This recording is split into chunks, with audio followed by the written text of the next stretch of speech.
All right, we're live. We're back. What's up, everybody? My name is Sunny Ray. This is the Sunny Ray Show.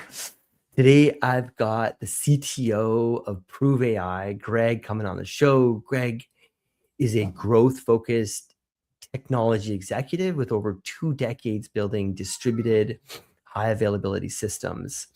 So please help me welcome Greg to the show. Let's see, Greg, how you doing, bud? Great to be here. Thank you for the intro. Yeah, awesome. I'm excited to have you here. Talk a little about Prove AI. Hey, why don't you kick us off? Tell us a little bit about what you guys are building at Prove AI. We'll keep it to, a couple paragraphs for now, but then happy to kind of do the deep dive later on in the interview. Yep, sure. So, Prove AI, we want to make AI, provable, help you get to production, right? Productionalize AI, that last mile that's holding a lot of people up. Now, when I say AI, I do specifically mean generative AI, LLMs, and largely multi-agent systems. So, right, the problem we're responding to out there is if we were to ask a bunch of generative AI engineers out there, like, what's keeping you up at night? What's preventing you from delivering the vision and the awesome solution that you want to build?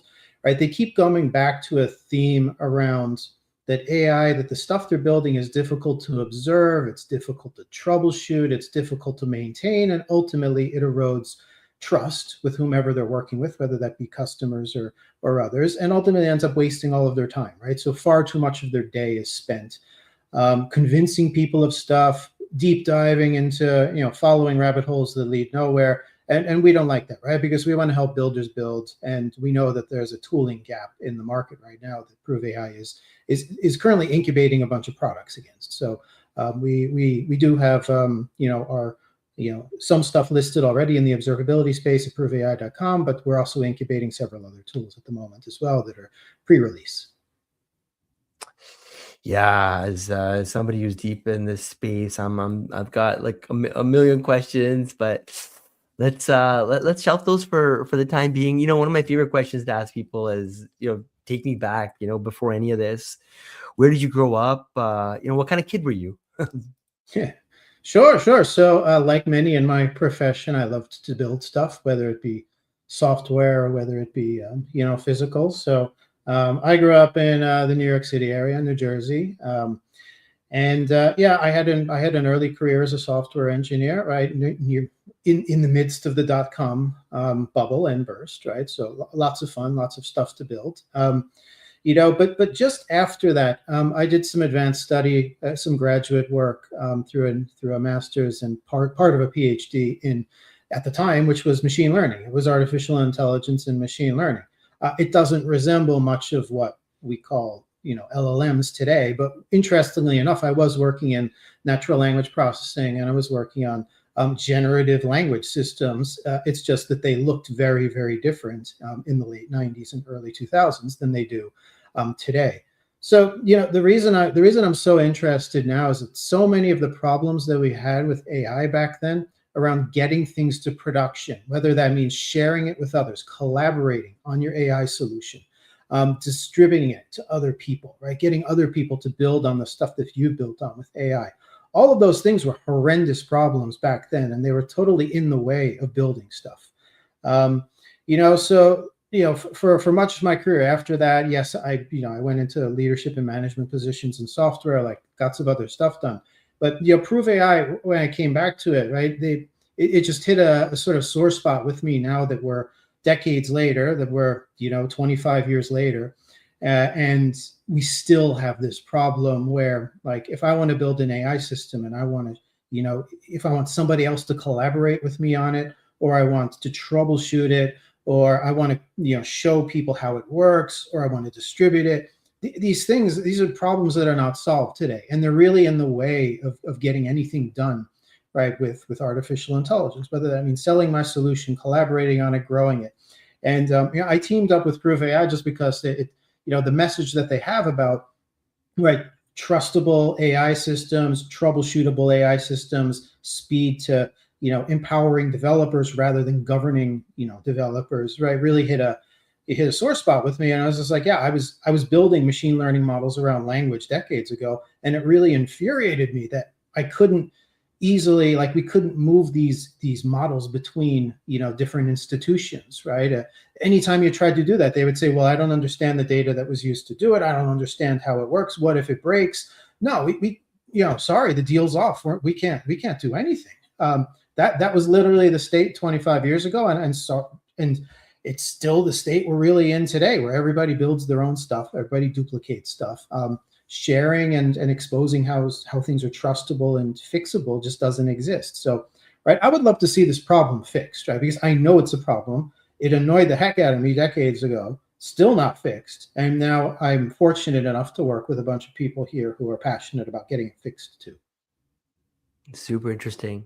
So you studied both computer science and music at Wesleyan, right? So how did those two worlds live together for you? Yeah. So I mean, for me personally, I was actually doing cross, a lot of stuff around language theory, looking at music analysis as a linguistic type of problem. I found that particularly interesting. But the flavor of computer science I was doing was heavily rooted on understanding, language systems, right? And at the time, of course, there were no transformer models, there were no LLMs, right? So at the time, a lot of it was grammatical analysis, right? Context sensitive grammars and things like that. But I was interested in looking at the hard science part of this was to really just do language analysis. And the type of language I found interesting as an application was both human language, but fewer people were doing that type of stuff on music, which I found particularly interesting. So there's a crossover there. I mean, I think from a technical perspective, though, it's like, how are these things related, right? I think that music is, my study, music is one of those things that's such a broad type of, discipline out there that it goes well with AI types of work, right? Because within AI, you'll be really successful in AI if you go deep in an area, right? You learn to ignore things. You focus on producing, right? And it's just one of those things where it's like, I'm never going to know everything about music. Similarly, in artificial intelligence, I don't think that it's wise to sort of get distracted by the hundreds and thousands of other ways to do AI or other applications of AI, right? Ignoring things is a skill. And it's really, really important for both being a successful musician as well as a successful person who works in artificial intelligence. You have to know what to ignore to build the thing you want to build, right? So people who do music, like to create, and you can't create if you're constantly distracted and want to understand, oh, how could I apply this new thing to it? Artificial intelligence is shockingly similar, right? There's hundreds of different ways to solve the problem that you're interested in. At some point, you just have to learn to ignore, build, and get on with it, right? It's the two fields that are very heavy in distraction, and I like to think that it's a good co-founder and it's a good founder skill to have as well, right? So maybe there's the overlap in terms of skill sets. And when did you first feel like you actually understood computers? That kind of the moment that it all clicked. Oh, well, I mean, for software development, I had been doing that since I was young, right? So I'm one of those, I'm one of those that bought the Turbo Pascal book and the Fortran book, and tinkered with things in the bedroom, just to understand, hey, what is this thing, right? Creating all sorts of strange mathematical things off the book that I didn't really know what they were, but all I knew is I made it, right? And that set the stage for a lot of things. So yeah, this is like many of us, right? Self-taught, starting in single-digit ages, just because you accidentally get a hold of a Fortran book, and it's just like, I want to see this, and a bunch of early examples, and then you just go from there and say, well, what if I were to change this, this, and this, and you start to learn yourself. So yeah, it's always been a personal interest of me, right? But and then you did NLP and machine learning research at Columbia back in the late '90s, when AI was mostly academic, right? So what pulled you toward it back then? Yeah, I think it was. I think it was a lot of it was that crossover with music. It was that I was really interested in generative music systems at the time, which I did have the opportunity to build and display as a student, right? Which is some really fond memories, right? But I'm interested in generation of music and looking at the generative aspect of music as a language problem, right? So naturally, if that's what I really wanted to build during those years, right? So if that's what I was really after building, naturally, I want to go study natural language processing and artificial intelligence, right? That was the ammunition I needed to realize, my goals there. So, right, that was, I think, what set a lot of it in motion. And then after that, I happened to realize that there was a few really high value problems in healthcare, right? That would also be applicable with language generation, things like automated generation of patient notes, right? And I had the opportunity to do some publications with some very smart doctors and professors around around that type of thing. So I'd say it sort of slid, right? I had the music problem first, and really artificial intelligence was almost secondary, right? It was a tool to achieve a generation problem in music that I really just wanted to do for a few years. And then I did it, right? I got that part of it done. I saw some additional applications of it in medicine, right? And was fortunate enough to team up with a research group and apply language generation to some healthcare fields. So, right, in many ways, I wasn't actually interested in artificial intelligence first. I was interested in the applications first, and working backwards, then it's like, well, how could I do something interesting in first it was music and arts, and then it was language generation for healthcare, right? Improving patient outcomes. And then it's like, well, what's the toolbox you need to do this? And at the time it was artificial intelligence is the only hope, right? There was no alternative at the time. So that's what got me on the hook. You speak Chinese, you play music, you build systems. Do those skills feed each other, or are they all like separate lives? Yeah, I like to think I think they sort of feed each other, right? I think they have there's a similarity to dive. They're all immensely complex skills, right? And not trying to sound like I'm some sort of Superman here. Again, it goes back to the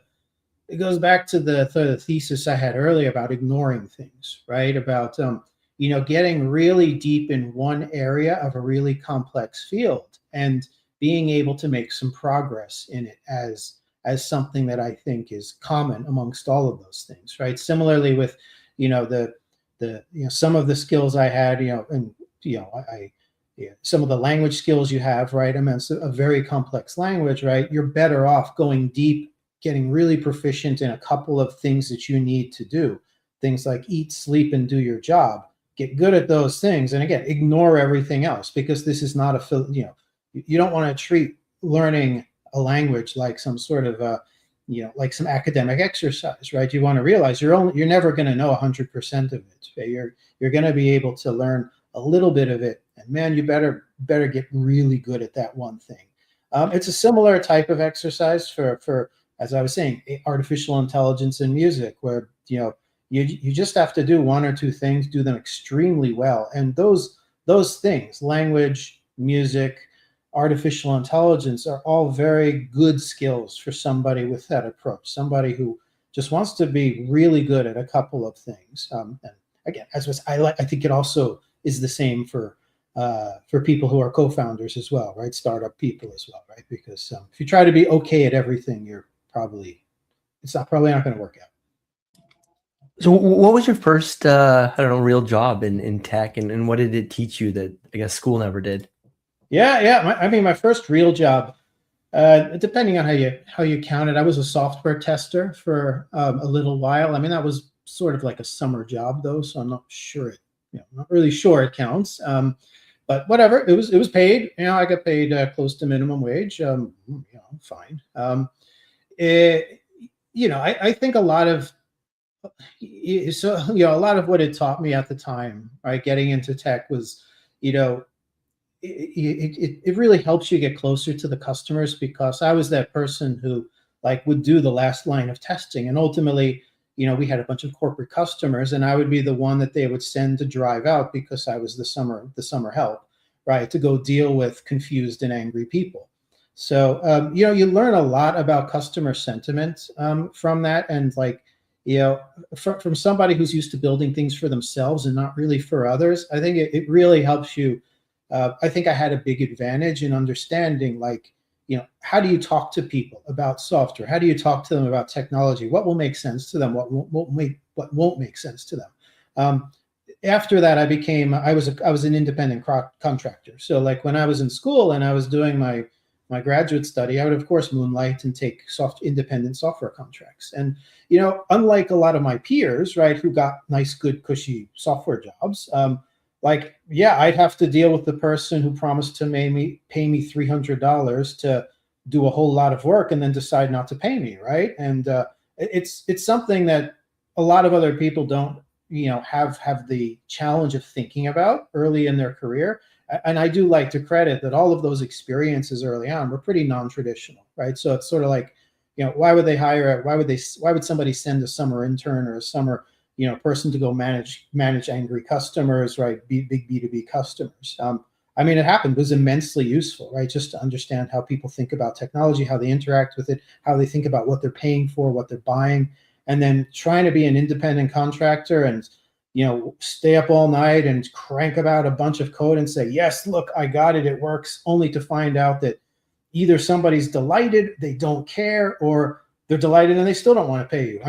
Any of those things could happen. And I like to think that sort of understanding customer behavior is something, or predicting customer behavior is something that I got really good at early in my career that others just never had, right? The people who went and worked for Microsoft for, the first 10 years of their career, right? They never were exposed to any of, the knife fights that you end up with as an independent contractor. So then you went on to spend years scaling SaaS and data businesses at Experian, Pivotal, AWS, Send It.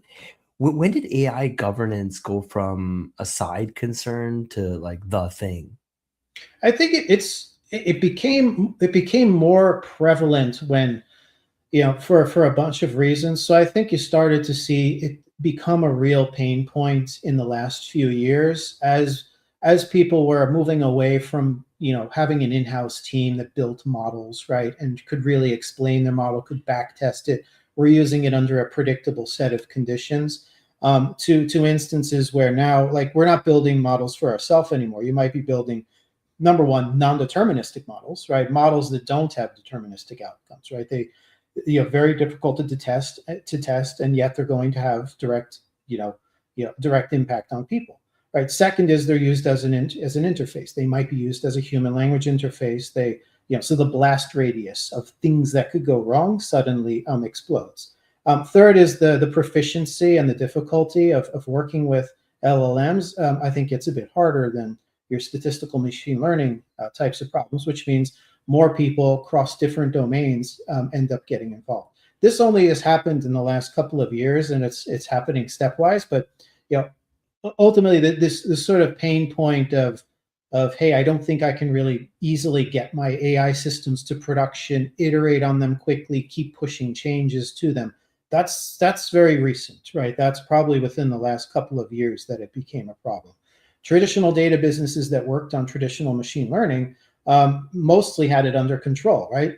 There were test sets, data sets, workflows, pipelines, and I was the customer, and I could control the blast radius around any statistical deviations that were coming from my model. I didn't want to share them with people for a bunch of reasons, right? I wanted to share the outputs of it because everything was SaaS anyway. So there was no demand for doing any of the weird things that we want to do today around like multi-party stuff, people interacting directly with these systems, and then ultimately working with systems that may or may not respond the same under the same set of conditions, which is all very recent phenomenon.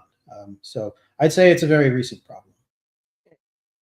And was there a specific moment, I don't know, maybe a failure or like a deployment that went wrong that convinced you enterprises were flying blind on AI?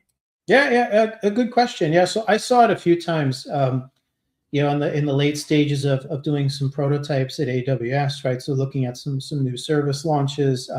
In financial services, Zendit, right? I saw a few problems where this could be a problem as well, right? So most of it came, but and early in Prove AI's career, we had a few design partners that had some examples of this becoming a real problem. I mean, think of it as they all come down to external people, right? External parties. So for financial services and payments, that could be auditors, right? For AWS, it could be customers, right? It could be big corporate customers who really are getting antsy about how you're using their PII, right? So, right, there's sort of a theme there where yes, they want AI, but they really, really are sick and tired of not being told specifically, like, what are you using that data for? Like, I want to give you this data to build the service you're talking about, but at this point they're less like they're digging in. They're finally digging in and saying, I would not use that service unless you can tell me once and for all, like, where is this information really going? It's this sort of yes and no thing, and it really started at the end stage when you've exhausted all of the other problems you could use with personal information, and people are asking for, hey, I love this idea, and yes, I want you to use my information, and then they're just like, oh, but at this point, I can't just sign a contract that says, yes, I hereby declare we're not going to use your information for anything other than improving our product, right? Like, there was a dig in moment that started to happen around, like, 2020, 2021, where people were just, corporate customers was like, no, enough, right? I want the service, but I really want to know how you're using the data, and I want it verifiable, and right, I want to inspect it. So, like, that was AWS. For payments, it was auditors, right? For payments, it's auditors want all this visibility, and they're just like, yeah, your systems are becoming more and more complex, et cetera. I still want visibility. What are you doing with those models? So what's the solution? Do more audits, right? It means you're going to end up auditing things like once a month. I mean, this is getting ridiculous. That's not a solution either. And then at Prove AI, right, we had a couple of design partners that were sort of saying, the problem is that we have customers, and right, they keep saying that they want to do this big beefy testing, validation session every time we change a model, but we want to change the model every day. So what? How now? What are we going to do about this, right? We can't innovate. They're digging in their heels saying we have an audit process, and when you go ahead and make a change to your AI, we want to have a meeting.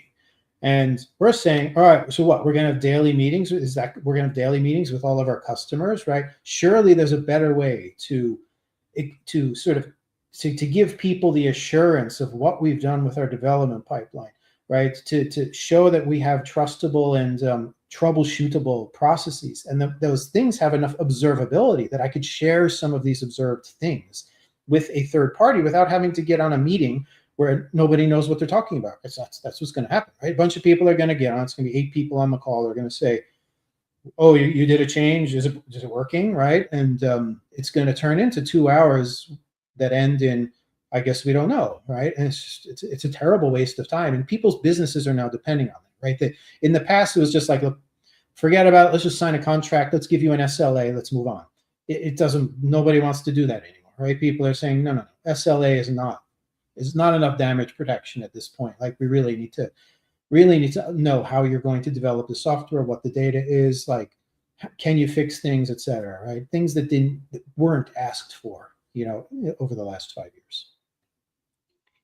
You ran engineering at a payments company valued at nearly 1.5 billion. How did that experience with trust and money shape how you think about trust and AI?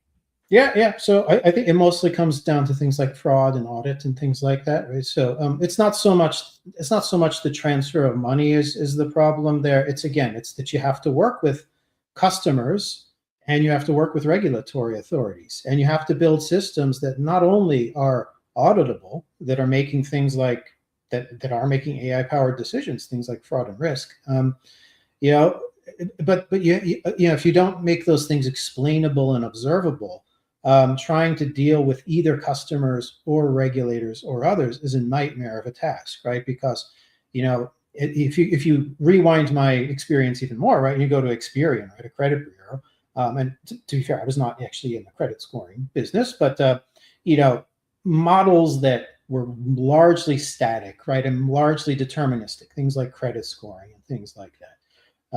You start to just move on to models that are far more dynamic because they need to be, right? If you're a high-speed payments company, and fraud behavior changes every hour, it doesn't, people come up with new ways to commit fraud now in automated fashions, right? So you don't have a month to fix and update your algorithm anymore. It's self-fixing, right? It's self-changing. And then in that case, you're like, cool, this is what we need to do to grow our payments business. Okay, well then what happens when the regulators come along and say, well, how do you certify your fraud model, right? And you say, well, it's dynamic, right? That's not a, this is a, these are difficult discussions for sure, right? And it turns into, okay, well, if it's dynamic, how are you sure that it's, that it's following all of the regulations here? Do you have the observability in place? And when you see signs that it's going off the rails, can you react fast enough to fix it, right? Those are the types of things where it's just sort of like a big kettle just kind of starting to boil over, and you're like, yeah, this is going to be a thing. Like, we're really not ready for this, right?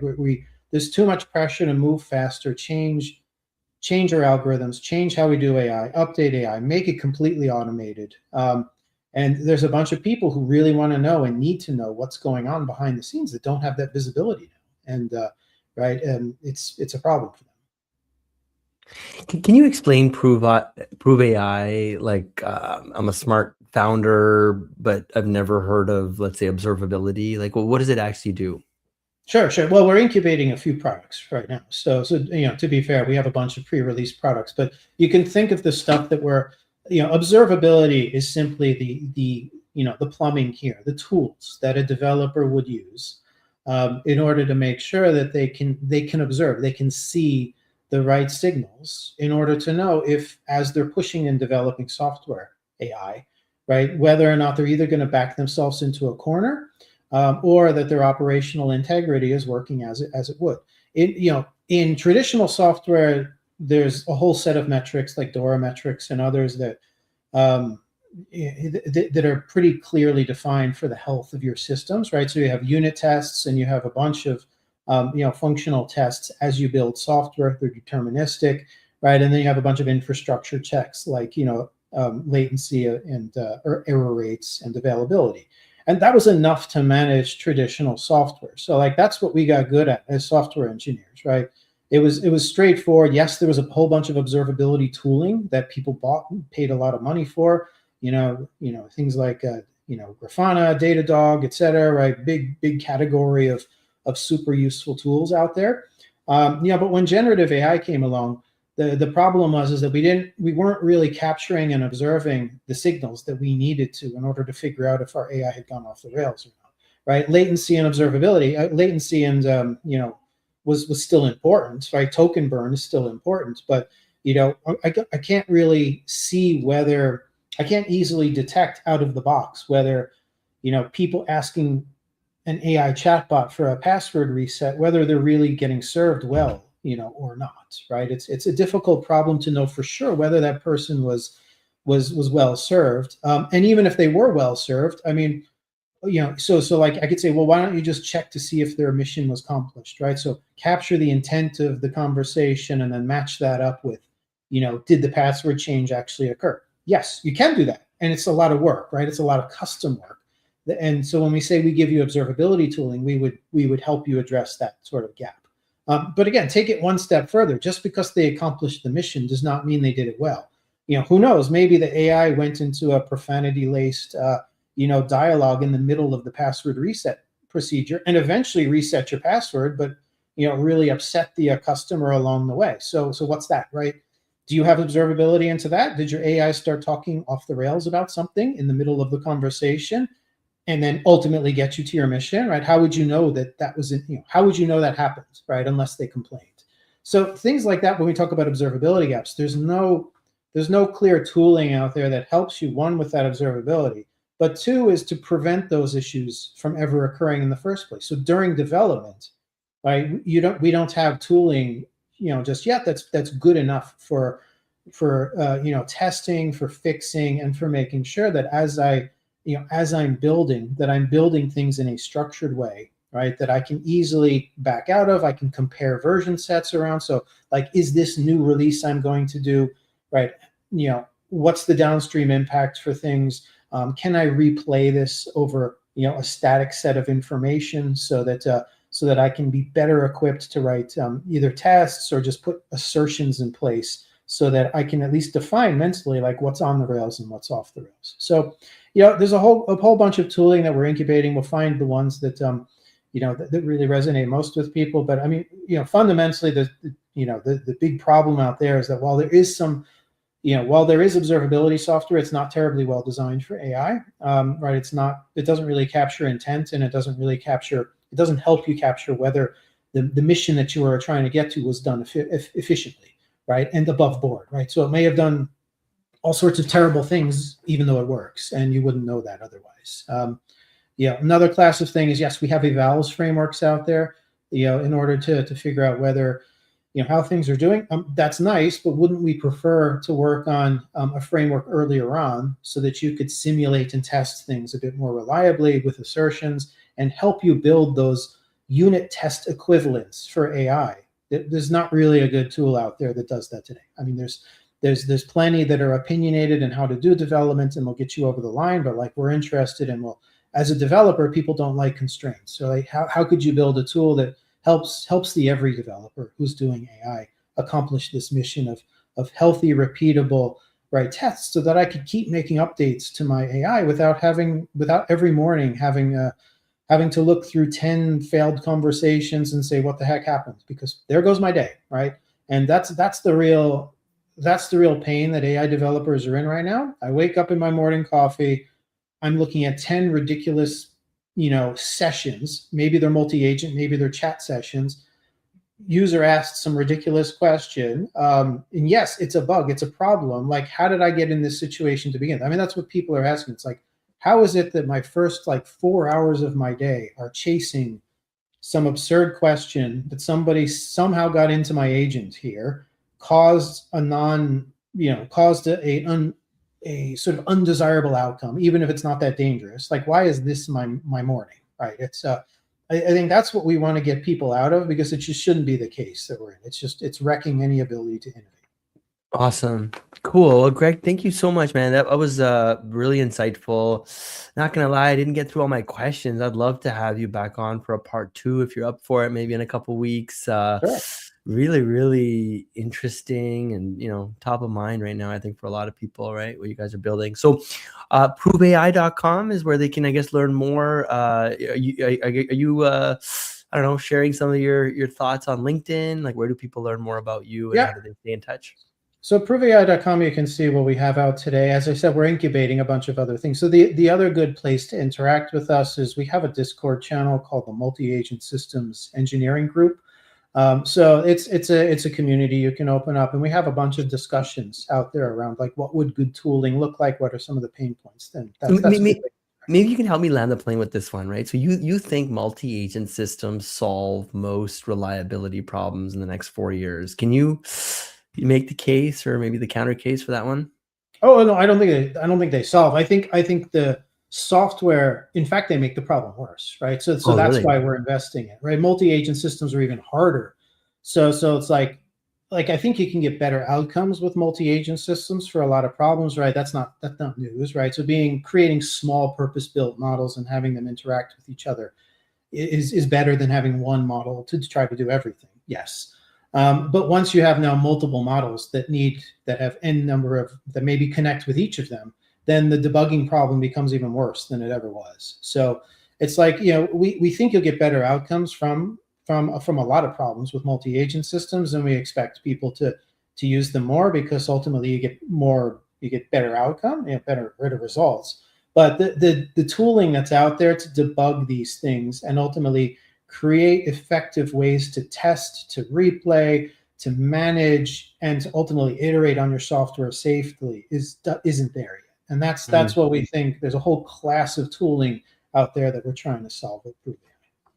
Cool. All right. Well, thank you all for tuning in. And yeah, Greg, that'd be a great maybe kickoff point for our next conversation. I mean, agents are just going wild right now. People are going crazy with it. But you're right. I mean, wow, like the code and stuff like that can get really out of whack as well, right? When something goes wrong, it goes terribly wrong. So thanks for your time, Greg. Really, really appreciate it. Just hang back for 1 minute. I'll bring this stream to an end. Thank you all for tuning in.